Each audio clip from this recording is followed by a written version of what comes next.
The fate of detainees being held in Texas remains unclear, the Supreme Court temporarily blocking their removal as the Trump administration asks to lift that order. Here's ABC's Selena Wang. The Trump administration is asking the Supreme Court to roll back its decision to block the deportation of a group of Venezuelan migrants. They're being held at a detention center in Texas under the Alien Enemies Act, a centuries-old wartime law that provides little or no due process.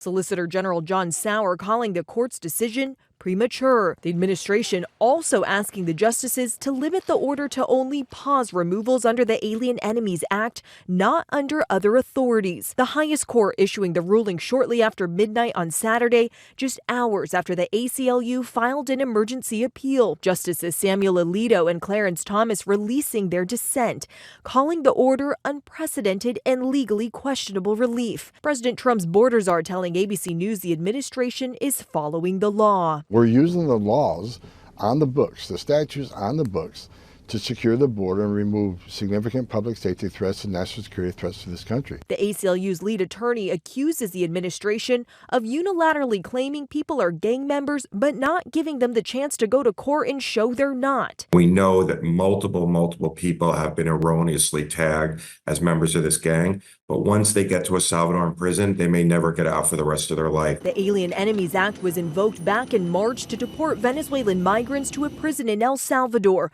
Among them, Kilmar Abrego Garcia, who the administration has admitted was erroneously deported. Maryland Senator Chris Van Hollen traveled to El Salvador where he met with Abrego Garcia. He says his visit was about defending the Constitution. My mission and my purpose is to make sure that we uphold the rule of law, because if we take it away from him, we do jeopardize it for everybody else. Selena Wang, ABC News, Washington.